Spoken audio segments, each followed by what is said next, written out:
So Datalytics is a data engineering company.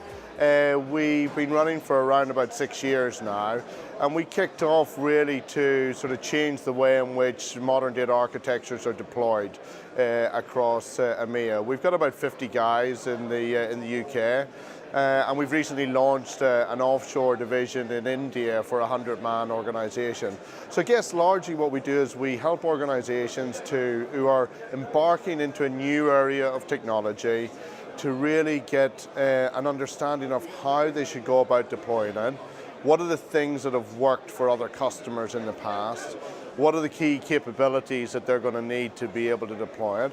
And what are the right tools that are available today that are really going to make it an awful lot easier for them to make use of these modern data technologies that are, coming in abundance onto the market today. So I think those are the main things that we do, and I think what some of our customers probably get from us is a lot of benefit out of, having been there and seen it and done it, having got some of the war wounds of going through that process, and then getting an honest organization is going to tell them when it's going to work and when it's not.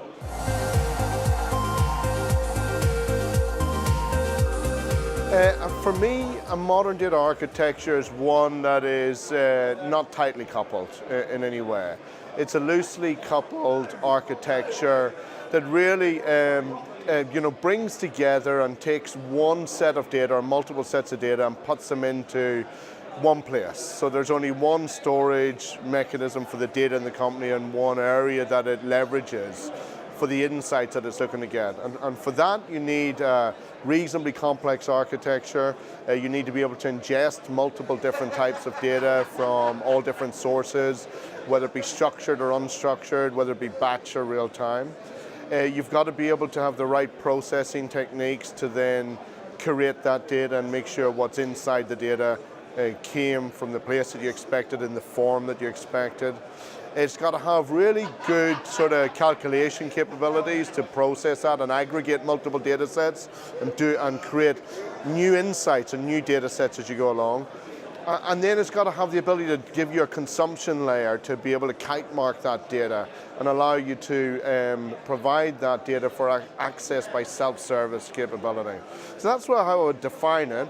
And there's a couple of core things I think that we're seeing out there. Some of it will see cloud-only based solutions, which are AWS is fantastic. It's got a great technology stack, and we use that a lot. We use Azure a lot for the infrastructure and that. But some of the other great tools out there like Cloudera and Talent and Zoom Data and that, they form part of what I see as the the main solutions around that modern data architecture stack. Yeah.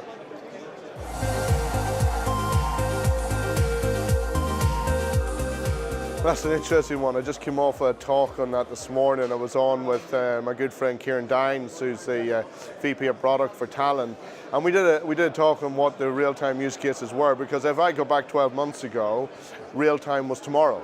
It was everything that people were talking about doing after we do the first thing, which is getting all of our data into one place.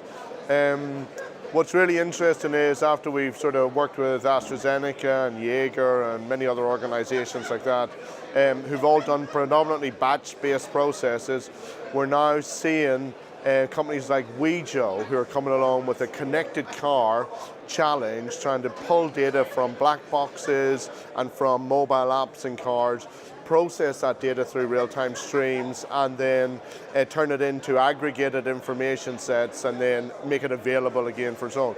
So from that, we've seen now BetVictor with real-time case reference, Jaeger with real-time case, and so all of a sudden it's like real-time's become today. It's no longer tomorrow, it's today what we need to be dealing with. So it's been a real sort of shift over the past 12 months, and yeah, that's what we're seeing in the market today. And I expect a lot more companies now to be coming along with real-time every time.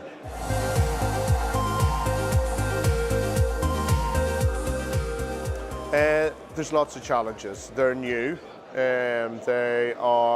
There's many moving parts across these technologies. And I think some of the challenges that we see is how you bring them together. Look, when you've got great technology like AWS, like Cloudera, like Talent, like Azure, these technology stacks make it an awful lot easier. but it doesn't remove all of the challenges out of doing it. You will get challenges with technology, different Java versions that aren't compatible with each other. You'll get challenges with just the environments and getting the environment set up to be secure and robust and highly performant. And I guess what we do to address those challenges is bring along sort of quite unique and design patterns that we've been through and that we've tested and that we know work to basically deliver in a much faster way the technology stack or the platform that you need. So I think the challenges are technology, the challenges are education, but we've got a lot of the things that you need and a lot of the the documentation and the design patterns and the methods that you need to employ to be successful in the deployment of these environments.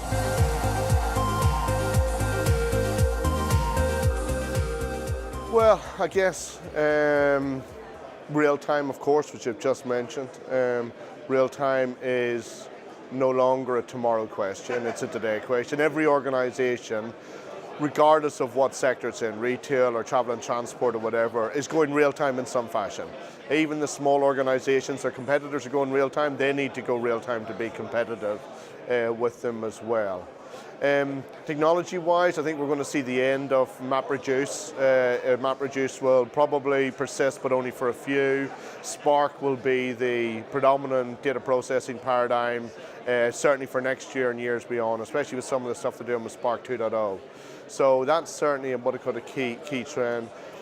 I guess cloud-based computing, I think cloud delivery models will become the norm rather than the exception, and it will be, we will see very few on-premise delivery models going on in the future because people will just want the flexibility and the scalability and of being able to use a cloud model and spin it up and ramp it out whatever you want.